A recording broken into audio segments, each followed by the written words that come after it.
Здравствуйте, в эфире программа «История башкирских родов». У микрофона Максим Курников. И вместе со мной в студии Салават Хамидуллин, руководитель автономной некоммерческой организации «Шажирез». Здравствуйте. Здравствуйте. Будем говорить о роде Тазлар. Я сразу скажу, что меня зацепил как человек, который не владеет тюркскими языками, но учил когда-то их и какие-то представления имеет. Мне сразу бросилось в глаза, что это множественное число Тазлар. Почему так? Почему другое название просто, например, Каршин? А здесь во множественном числе принято называть. Таз с тюркского переводится как «плешивый». Является ли этноним отражением вот такой прямой этимологии, тоже, в общем-то, вопрос. Нужно рассматривать этот вопрос и дальше изучать. Что касается рода Тазлар, много всего было сказано, поскольку вроде бы ясная этимология, Тазлар, плешивый, плешивый. И тут, естественно, как же тут избежать того, чтобы не соотнести с известиями Геродота, о плешивых аргипеях. Геродот пишет, что на Южном Урале живут плешивые аргипеи, а там вот как раз он описал восточную часть Восточной Европы, а там кроме Урала нет никаких гор. У подножия высоких гор обитают люди, о которых говорят, что они плешивые. И отсюда еще до революции, Соколов предположил, был такой исследователь оренбургский, это как раз и есть эти тазларовцы, это и есть плешивые аргипеи. Потом это все перекочевало и в работы Кузеева. Естественно, это в виде предположения, потому что очень сомнительно.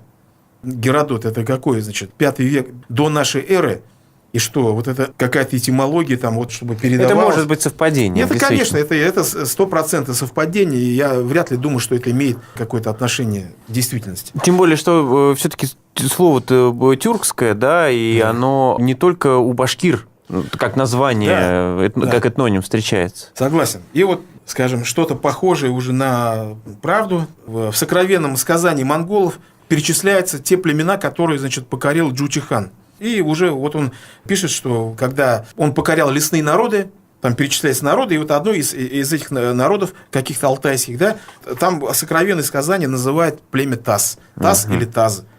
Это уже, скажем, более близко к истине, поскольку род Таз есть и у казахов, есть и у алтайских народов.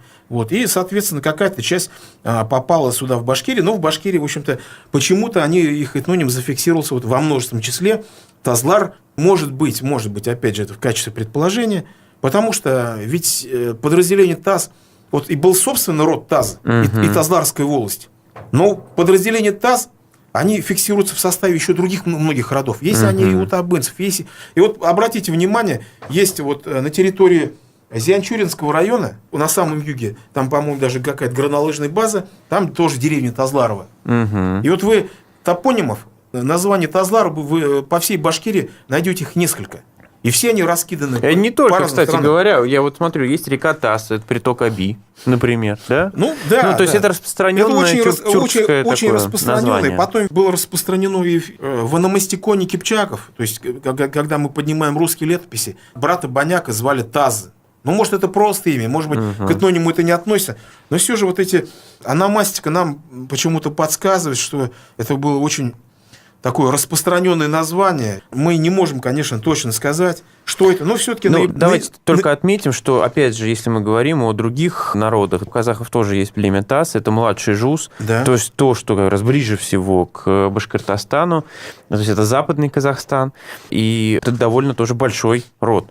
У алтайских народов там Тастар, по-нашему Тазлар, а в алтайских языках это Тастар. У киргизов есть, и так далее, и так далее, и так далее. Распространенные названия, поэтому тут что-то конкретно сказать ничего нельзя. Давайте теперь о территории. Территория, здесь, в Башкортостане, они очень компактно проживают. В основном территория Бураевского района, Бураевского и соседнего Балтачевского района.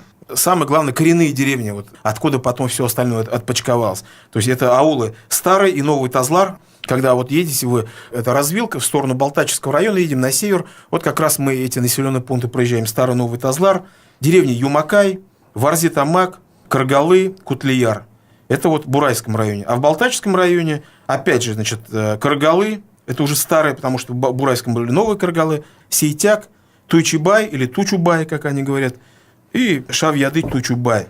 Все, там, на территории уже Балтачевского района. Какие документы сохранились у них, особенно из средневековой, может быть, или позднесредневековой истории? В том-то и дело, что Была очень тяжелая такая непростая судьба. Вот то, что сейчас от тазларовского рода осталось, это небольшая территория. В прошлых программах мы говорили, что была мощная миграция на север Башкирии зауральских башкир, то есть на территорию Татышлинского, опять же, Балтачского, Аскинского района. Была мощная миграция зауральских башкир, значит, каратабынцев, да, которые стали известны под названием ирякте. Вот эти иряктинцы, когда пришли, представляли собой такую военнослужилую знать, и вот они, как бы сейчас сказали, по беспределу начали у тазларцев отнимать земли. Видимо, не нашлось, кто бы вступился за них, за тазларцев. Они так и сами это и написали в этом. Гали Чукури, представитель рода Ирякте, в своей родословных Шижире он так и описал, что там потеснили тазларцев и так далее. То есть все это описано. Вот эти земли вот, у тазларцев довольно-таки были обширные вотчины на севере, добровольно-принудительно отдать иряктинцам и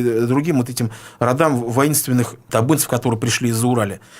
Как таковых, конечно, Шижире тазларцев не сохранилось, к сожалению. Документов тоже не так много, но они есть. Документы начала 17 века по Тазларской волости. Так что по ним мы можем примерно знать их территорию. Если вот говорить об их выдающихся представителях этого рода, первое, что вспоминается, конечно, самый выдающий человек, тазларец, это, конечно, Медхат Шакиров, первый секретарь Башкирского обкома партии, говоря современным языком, президент тогда Башкортостана, в общем-то. Вот, может быть, о нем немножко поговорим, коли есть у нас повод. Вот там сейчас много споров, кто-то пытается его каким-то и монстром изображать, другие изображают там чуть ли не ангелом. Конечно, это, скажем, людские пересуды. Если мы будем подходить к нему как к историческому деятелю, то, естественно, это выдающийся человек, который оставил выдающийся след в истории Башкортостана. Вот какой вот экономический потенциал есть у нашей республики. Все это было в период под его руководством. Все создавалось, именно вот вся наша нефтехимия и так далее, все это Медхат Закирович Шакиров. При том, что, в общем, у него сельскохозяйственное происхождение. Да, вот его предки родились в деревне Тазларово. Вот они были башкирами, но находились в тептярском сословии. То есть, обезземелившись, я же вам говорил, что там сложные процессы происходили, обезземеливание и так далее. Тептярский ясак было много легче башкирского ясака, вернее, тептярский оклад, и многие башкиры добровольно просто переходили, не снеся вот этого, значит, налогового бремени. Сам Медхат Закирович Шакиров родился уже в деревне Карача-Елга, это Кушнаренский район, то есть не в своей деревне. Почему? Потому что его деда отправили туда, в Карачу-Елгу, указным муллой. То есть тогда было Магометанское духовное Оренбургское собрание, которое там направляло, говоря современным языком, по распределению, там, куда отправить, туда едут. Его дед был отправлен туда, соответственно, уже отец его там родился, и сам он там родился в деревне Карача-Елга. Поэтому многие путали там и думали, что вот он местный карача-елгенец, но нет. А Карача-Елга – это деревня Башкир-Канлинской волости. Вот. И думали, что он канлинец. Вот теперь, вот, когда мы начали заниматься его происхождением, выяснилось все-таки, что он тазларовец.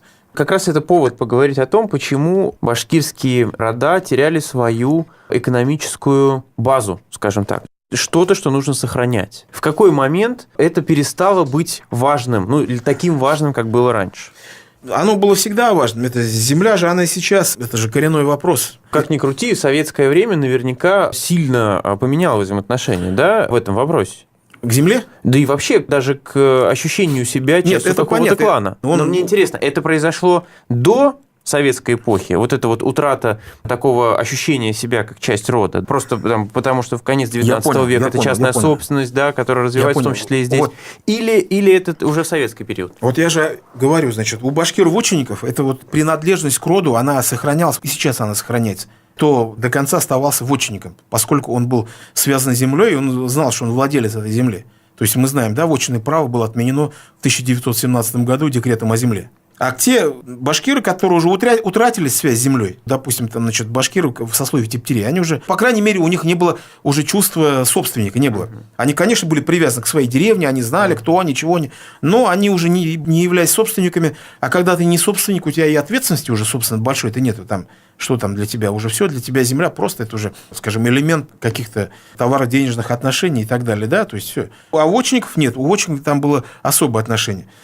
Вот. Ну, кстати, и поэтому, может быть, тептяре, поскольку они к земле не были привязаны, они были тогда вот самой модернистской частью башкирского общества. Не были, так сказать, вот как сидеть там кулик в своем болоте. Да? Движущие силы перемен. Да, ну посмотрите, кто были, значит, во главе башкирского национального движения. Тептяр Ахмед Заки Валиди, его, значит, заместитель Мулаян Халиков тептяр, потом Медхат Шакиров, тоже, значит, из сословия тептярей, понимаете? То есть это интересное социальное явление, которое, в общем-то, наверное, надо еще изучать.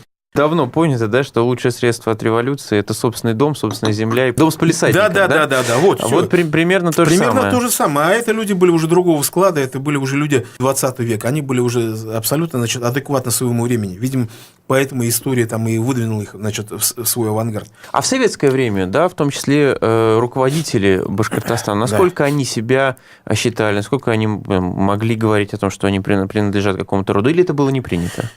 Я думаю, вот Шакиров вряд ли знал, какой там он род, чего. Я думаю, так, там, поскольку они уже даже вне своей волостной территории они жили, то есть у них это было утрачено. Но они не мыслили уже вот категориями рода, они уже мыслили по таким понятиям, как национальный проект и так далее. Вот.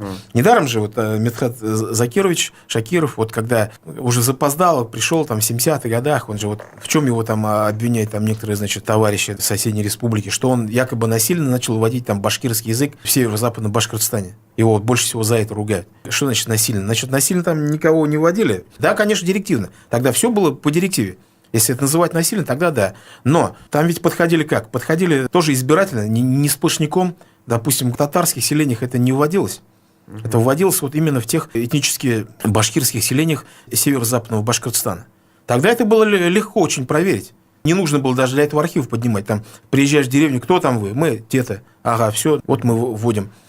Вот я программу сделал, да, там историческую среду про него, и вот сын его давал интервью. В общем-то, правильно было сказано, что вот вся экономическая мощь республики была создана при Шакирове. При Рахимове уже создавалась как бы и социальная инфраструктура, там, значит, дороги, там все. То, что было, кстати, упущением вот того периода да. Шакировского, потому что там был гипертрофированный акцент на развитие промышленности. А социальная сфера абсолютно была там, ну, вы помните это время, за колбасой, значит, в Москву ездили. В городе там нормально, просто даже система общепита нормально не было. То есть, вот эта сфера, конечно, она сильно отставала.